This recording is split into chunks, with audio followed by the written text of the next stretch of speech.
Hi there everyone! Today I'm going to be sharing with you how to color using Copic markers, and we're going to be coloring this cute little cat and also coloring this cake and creating that cakey-like texture.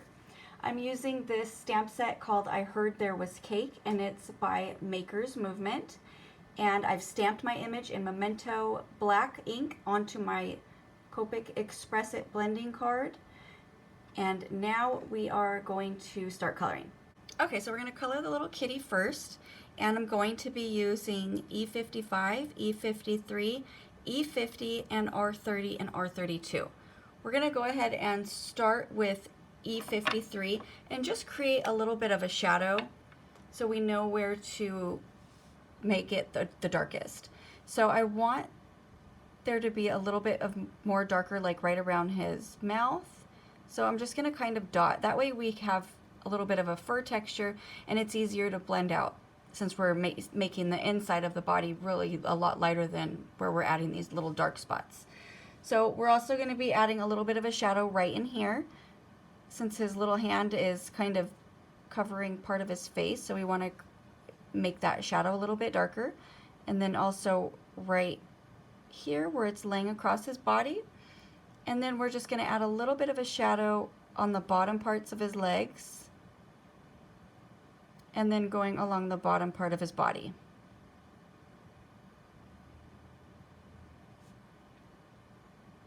And then also right by his tail. And then this whole part along the tip is going to be darker, so I'm just going to create this shadow going all the way across. So then we're going to go ahead and we'll add a little bit of a shadow right along the little bottom there. And then now let's go ahead and get out that E50. And I'm just going to go over the area where we added that E53 just to kind of blend it out a little bit, soften it up so it's not so harsh.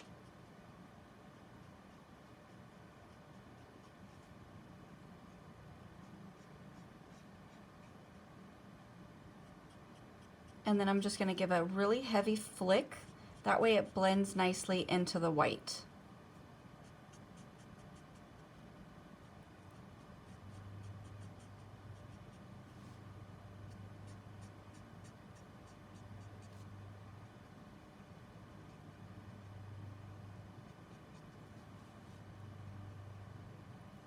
Give a little color up here. Okay, so let's go ahead and grab that R32. So right on the inside parts of the ear, we're going to go ahead and go up a little and then across. So it almost looks like a little backwards comma. Same thing over here. And then we're going to take the R30. And I'm just going to create a little triangle.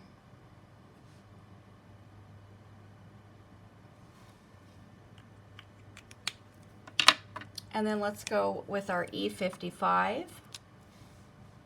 We're going to deepen those shadows just a little bit.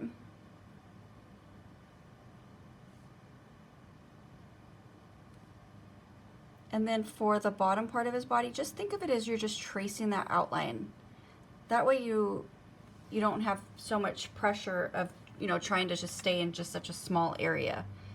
So in the same places where we added that E53 the first time for those shadows, we're just going to touch it up just a little bit just to deepen them.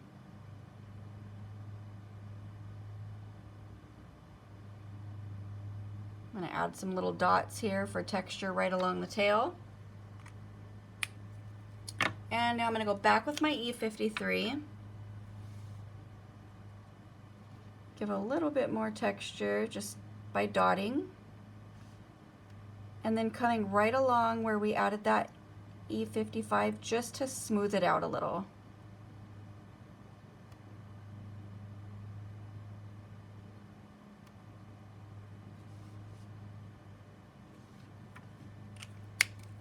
Actually going to go back with my E55 just to make some little dots here for right around his mouth. And then I'm going to take my E50, and again, just kind of dot, just so it smooths it out, but still keeping that fur-like texture. And then smooth out the rest of the E55 and E53 that we just added.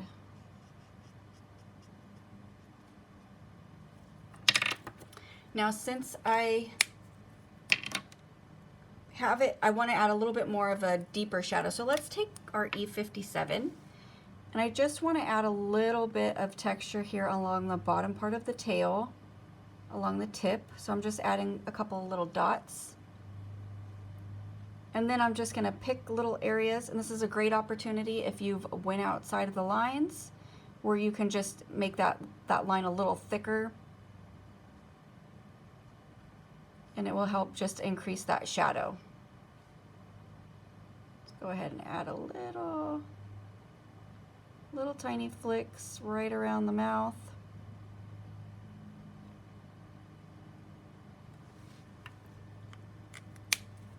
And I'm going to go back with my E53, just a little bit up here by the ears.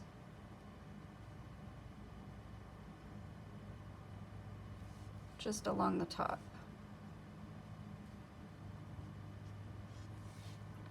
Alright, so our little kitty is all colored. Actually, I'm going to go back with my E50.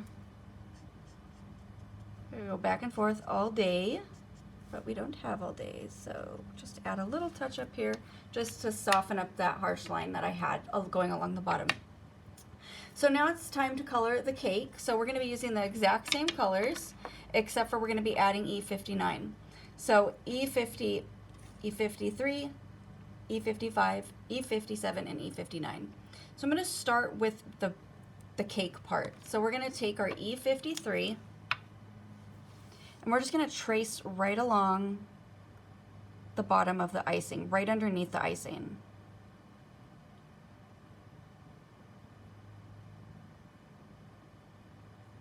And then where there's the two layers, we want to add a little bit of a shadow in between the two, and then coming down the sides and a little bit across the bottom.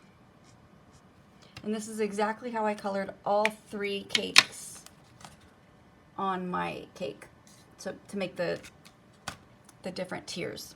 So now I'm going to take my E50, and you want to get a nice blend right along the edge of that E53. We don't want there to be a harsh line. So we're just going to go over it a few times to soften it up.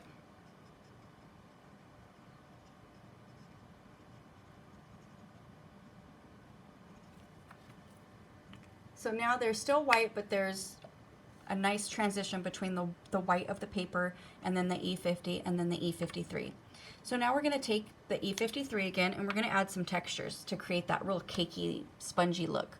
So I'm going to start where we've added that shadow, and I'm just going to add dots, and I'm going to come throughout the entire cake.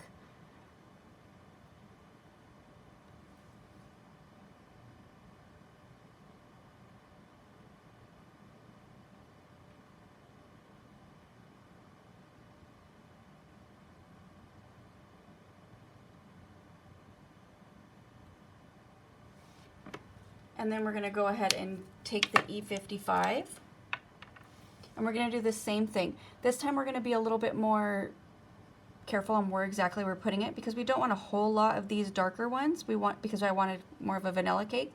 So if you wanted a darker one, you can go ahead and add more of this color. But I wanted this color to be a little bit more spread out.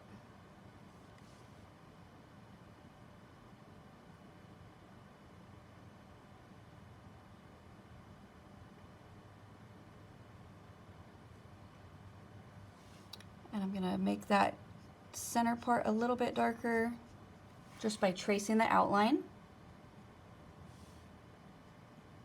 and going down the sides. Okay, so now we're ready for the frosting. If you feel like it's still a little bit too, you want to blend it out a little bit more, you can always take your E50 and just add some more texture, because I know that there are some white spots in there, and this will kind of go over the E55 and E53 and just blur it out a little bit, still keeping that texture. So make sure you just add dots using this instead of just doing swiping over, because we don't want to blend it out.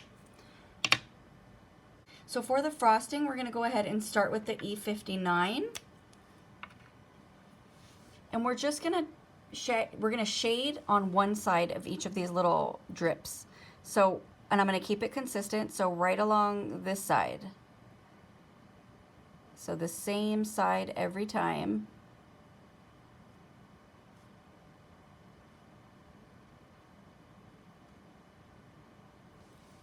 And then we're going to go right down the center where the difference between the part that's dripping down and the top part of the cake.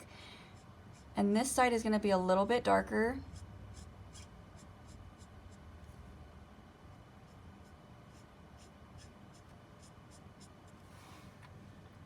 And then we're going to go with our E57. And the same thing, we're going to add a little bit more of a thicker line.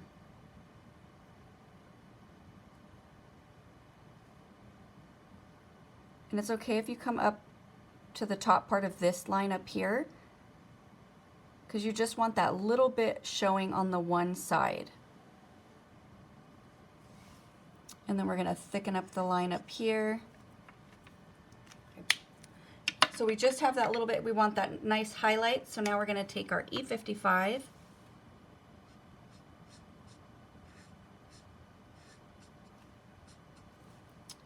And then we're going to fill in the rest of the frosting.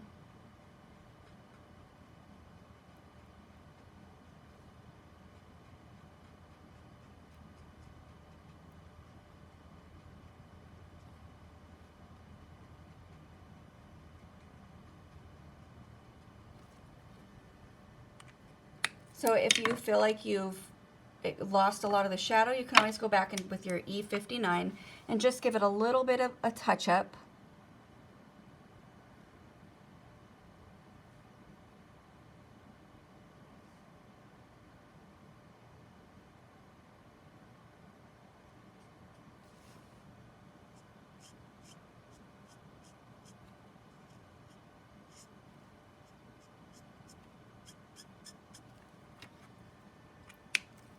And then I'm going to skip my E57 and go straight to my E55.